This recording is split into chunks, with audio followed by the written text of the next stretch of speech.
내일부터 도내 모든 학교의 교육과정이 코로나19 이전으로 돌아갑니다. 전면 등교회, 수학여행, 방과후 학교, 체육행사 등이 정상 운영됩니다. 제천의 석회석 광산에서 근로자 2명이 의식을 잃고 쓰러진 가운데 1명이 숨졌습니다.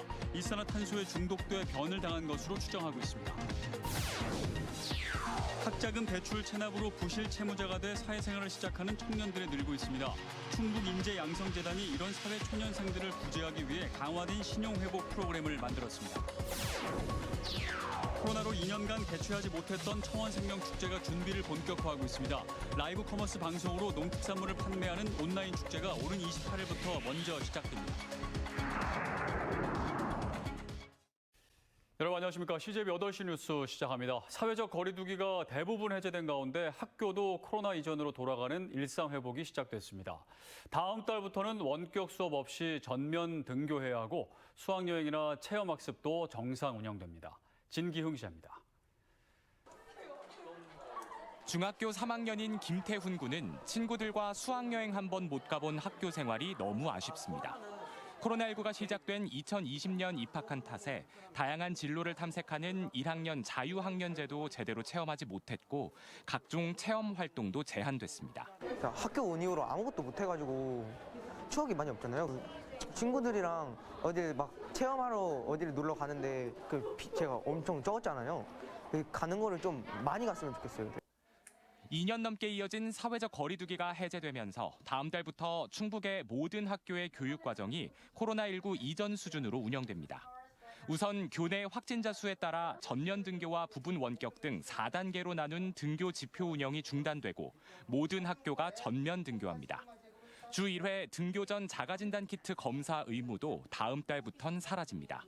수학여행 등 숙박형 현장 체험 학습도 가능하고 방과후 학교와 돌봄 교실, 체육 행사도 정상 운영됩니다. 학교의 모든 교과, 비교과 활동은 코로나19 이전 수준으로 회복됩니다. 여전한 오미크론의 기승으로 아직 조심스러운 상황이지만 우리 아이들에게 거리두기를 넘어 어깨동무도 가르쳐야 하기 때문입니다. 다만 급식실 칸막이 설치와 발열 검사 등은 유지됩니다. 확진 학생의 중간고사 응시 제한 조치도 유효한데 충북교육청은 방역당국이 확진자 격리 의무를 권고로 낮추면 기말고사는 확진 학생이 응시할 수 있도록 할 방침입니다. 이런 시험 하나하나가 굉장히 큰 영향을 끼치기 때문에 다 따로 그 공간을 마련하고 그리고 감독관을 마련해서 아이들한테 공평한 기회를 역량을 펼칠 수 있는 기회를 주셨으면. 충북교육청은 내일부터 열흘간 학교 일상회복 준비 시범 기간을 운영해 교육 회복에 나섭니다. CJB 진기훈입니다. 제천의 한 석회석 광산에서 근로자 2명이 작업 도중 의식을 잃고 쓰러진 채 발견됐습니다. 이 가운데 1명이 숨졌는데 광산 내부에서 일산화탄소에 중독돼 변을 당한 것으로 추정하고 있습니다. 박원 기자입니다. 제천시 자작동의 한 광산업체입니다. 어제 오후 5시쯤 차량 한 대가 갱도 안으로 들어가고 30분 뒤 급하게 빠져나옵니다. 갱도 안에서 근로자 2명이 의식을 잃고 쓰러진 채 발견되자 다른 작업자가 차를 몰고 들어가 구조해 나오는 겁니다. 근로자 2명은 곧바로 제천 시내에 있는 병원으로 이송됐습니다. 하지만 40대 근로자는 숨지고 20대 근로자는 의식을 찾지 못하다 오늘 깨어난 것으로 전해졌습니다. 사고가 난 광산의 갱도 입구입니다. 당시 근로자들은 이곳 출발 지점부터 2.5km가량 떨어진 곳에서 발파 작업 이후 양수기를 설치하다 변을 당한 것으로 알려졌습니다. 관리자는 이제 발파 내가 할 테니까 장약 끝난 너희들은 내려가서 양수기를 설치해라 이렇게 한 거죠. 발파를 하고 내려온 시간이 한 5분 정도 되는 겁니다. 쓰러져 있었던 거죠. 발파 이후 송풍기가 제대로 작동하지 않았던 것으로 확인됐습니다. 신고를 받고 출동한 경찰이 사고 지점에서 일산화탄소 농도를 측정했더니 적정 공기 수치인 30ppm보다 10배 넘는 420ppm 수준이었습니다. 무슨 원인에 의해서 작동이 안 된 것 같다 그렇게 이야기하더라고요. 이 업체는 50인 미만 사업장이지만 모해사가 있어 중대재해처벌법 적용 여부는 추후 검토가 필요한 상황입니다. 산업통상자원부는 해당 작업장에 대해 작업 중지 명령을 내렸고 경찰은 업무상 과실치사상 혐의가 있는지 조사하고 있습니다. CJB 박원입니다. 민주당이 복수 공천 신청 지역에 대한 컷오프와 경선 후보를 발표했습니다. 일부 후보들은 지역위원장의 사천을 주장하며 탈당하기도 했는데요. 국민의힘에서도 공천 후유증이 이어졌습니다. 조영광 기자입니다. 더불어민주당이 한범덕 시장과 송재봉, 허창원 예비후보의 청주시장 후보 경선을 결정했습니다. 충주시장은 맹정섭, 우건도, 정상교, 한창희 예비후보가 경선에 과반 득표자가 없으면 1, 2등이 결선 투표를 진행합니다. 제천시는 이근규 전 시장이 탈락하고 이상천 시장이 단수 추천됐습니다. 부우는 구상회, 김웅선, 박연수 예비후보가 경선을 벌이고 옥천은 김재종, 황규철 예비후보 2명이 경선을, 영동은 윤석진 후보가 단수 추천됐습니다. 증평은 김규환, 연종석, 이재영 후보가 경선을 벌입니다.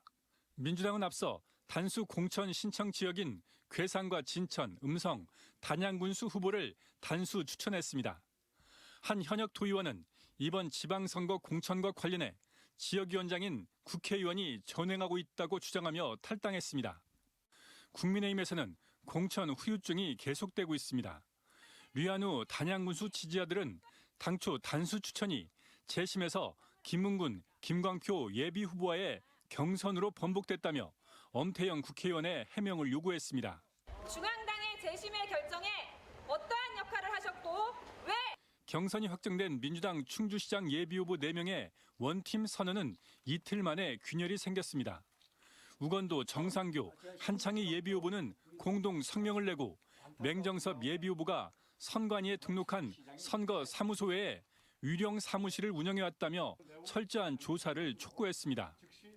민주당 박지원 공동 비대위원장은 전략공천관리위원회가 송영길 대표를 컷오프하자 부동산 정책 실패 책임을 물어 노영민 후보도 같은 잣대로 봐야 한다고 주장해 여진이 이어지고 있습니다. CJB 조윤광입니다. 대학 학자금 대출 체납으로 어려움을 겪는 사회초년생들이 해마다 크게 늘고 있습니다. 충북인재양성재단이 이런 청년들의 신용 회복을 위해 지원책을 마련했습니다. 장원석 기자입니다. 한 해 40만 명의 대학과 대학원생들이 학자금 대출을 받습니다. 값비싼 등록금과 생활비를 마련하기 위해서입니다. 지난해 우리 학교에서만 900명 정도가 학자금 대출을 받았었고요. 문의가 학기 초에 많이 들어오는데 문의가 들어오면 한국장학재단을 통해서 신청할 수 있도록 안내를 하고 있습니다. 하지만 취업 후 학자금 대출 체납액은 눈덩이처럼 불어나고 있습니다. 올 1분기 체납 규모는 3만 9천여 건에 481억 원으로 지난해보다 체납액이 12%나 증가했습니다. 갚지 못한 학자금 전체 규모도 4년 새 3배 이상 폭증하는 등 부실 채무자로 사회생활을 시작하는 청년들이 늘고 있습니다. 충북인재양성재단이 이런 사회 초년생들을 구제하기 위해 강화된 신용회복 프로그램을 만들었습니다. 지난 2018년 시작한 학자금 대출 장기 연체자 지원으로 신용 유의자가 3년 새 35%나 감소하는 성과를 거뒀기 때문입니다.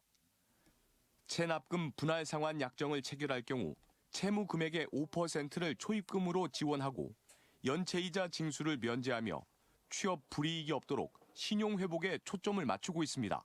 학자금 대출 장기 연체로 인해 취업 및 경제활동에 어려움을 겪고 있는 청년들의 부실 채무 신용을 회복하는 데 목적이 있습니다. 교육 전문가들은 여러 기관에 산재한 학자금 대출 관련 제도를 통합해 체계적인 관리와 지원이 필요한 시점이라고 말하고 있습니다. CJB 장원석입니다. 위드 코로나의 길목에서 2022년 청원 생명축제 준비가 본격화됐습니다. 2년 만에 대면 축제에 대한 기대감이 높아진 가운데 먼저 오는 28일부터 온라인 방송이 시작될 예정입니다. 홍우표 기자입니다. 새롭게 함께하는 행복하고 활기찬 축제. 올해 청원생명축제의 슬로건입니다. 새롭게 함께는 코로나19의 파고를 넘는 언택트 축제의 방향을 의미합니다. 오는 28일부터 청원생명 농특산물을 라이브 커머스 방송으로 판매하는 온라인 축제가 시작됩니다. 오는 9월 30일부터 10월 10일까지 11일간 오창읍 미래지 농촌 테마공원에서 개최되는 대면 축제에도 비대면적 요소들이 도입됩니다. 판매자와 구매자가 만나는 농특산품 장터에서는 언택트 무인 판매 키오스크가 설치됩니다. 셀프 식당에는 무인 서빙 로봇 10대가 돌아다니며 음식을 나르게 됩니다. 전통 한옥마을 체험과 고구마 캐기, 다랭이 논 수학 체험 등은 행복하고 활기찬 축제장을 선사하게 됩니다. 무엇보다 농민과 소비자가 어우러져 한 해 수확의 기쁨을 나눈다는데 청원생명축제의 정체성이 있습니다. 자기들이 만든 농산물을 제값받고 팔고 또 그거에 대해서는 즐기는 먹거리 축제로서는 아주 좋은데 이게 2년 동안 못하고 있었으니까 생산자인 농민이나 소비자인 도시민들에게 전부 목마른 이런 축제였던 것이라고 볼 수 있습니다. 특히 올해 청원생명 축제장은 고질적인 민원을 샀던 주차난을 해소하기에 주차 공간을 획기적으로 넓히고 관람객의 동선을 유기적으로 연결해 편리성과 만족도를 높일 수 있게 됐습니다. CJB 홍우표입니다.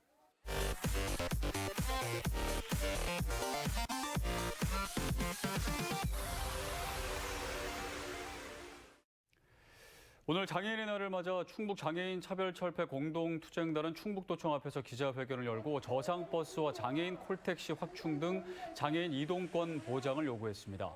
이들은 장애인을 위한 기반시설과 제도가 갖춰지지 않으면 장애인들이 사회적으로 더욱 고립될 수밖에 없다며 이동권과 중증 장애인 맞춤형 공공일자리 등 9가지 정책 요구안을 발표했습니다. 전국교육공무직본부 충북지부는 오늘 장애인 차별철폐의 날을 맞아 충북교육청 앞에서 기자회견을 열고 차별 해소를 요구했습니다. 이들은 사회적 신분으로 인해 차별을 겪는 장애인과 교육공무직 노동자 등에 대한 불평등을 비판했고 방과 후 교육 등 장애 학생에 대한 지원이 온전히 이루어지지 않고 있다고 주장하며 대책 마련을 촉구했습니다. 오는 6일 지방선거에서 선거구역이 변경된 예비후보자는 출마 선거구를 다시 선택해 선관위에 신고해야 합니다. 충북선관위는 지방의회 의원선거의 선거구 획정 관련 일부 개정 법률이 오늘부터 본격 시행됨에 따라 충북의회 의원선거 예비후보자는 오는 30일까지, 시군의회 의원선거 예비후보자는 충북선거구 획정조례 시행일 후 10일까지 변경사항을 서면 신고해야 한다고 밝혔습니다. 기간 내 신고하지 않은 예비 후보자는 등록이 무효화되고 납부한 기탁금은 돌려받게 됩니다. 충북 혁신도시 음성군 지역에 들어설 국립소방병원의 위탁 운영 우선 협상 대상자로 서울대병원이 선정됐습니다. 음성군에 따르면 2차례 위탁 운영자 모집 결과 서울대병원이 단독 신청함에 따라 상반기 중 실무 협상을 거쳐 5년의 위탁 운영 계약을 체결할 방침입니다.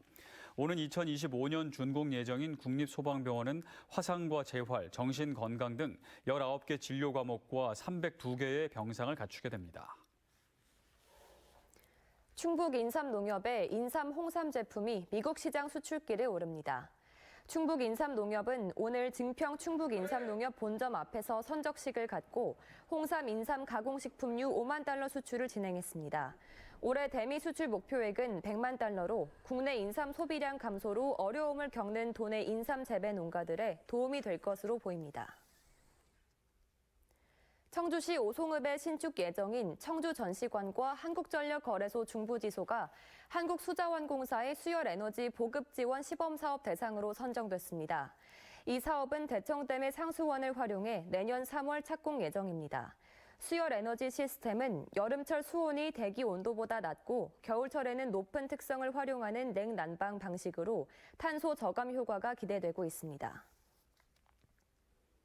청주 청원경찰서는 자신의 집에서 마약을 투여한 50대 여성 A씨를 붙잡아 조사하고 있습니다. A씨는 어제 정신병원 입원 목적으로 병원을 찾았다가 마약 간이 검사에서 양성이 나와 의사의 신고로 긴급 체포됐습니다. 경찰은 A씨의 동종 전과 등을 고려해 구속영장을 신청할 방침입니다. 진천경찰서는 치킨집 화장실에서 여성의 신체를 불법 촬영한 베트남 국적의 20대 남성을 붙잡아 조사하고 있습니다. A씨는 지난 16일 오후 6시쯤 자신이 일하는 진천의 한 치킨집 화장실에서 칸막이 밑으로 휴대전화를 넣어 여성 신체를 몰래 촬영한 혐의를 받고 있습니다. 충청북도는 낚시철을 맞아 내일부터 다음 달 10일까지 낚시터 운영 실태와 안전 점검에 나섭니다. 안전 편의시설과 수상시설물 안전성 여부를 중점 점검하며 위법 사항에 대해선 과태료가 부과될 수 있습니다. 충북에서 허가나 등록된 낚시터는 모두 122곳으로 지난해엔 총 25건의 각종 위반 사항이 적발됐습니다.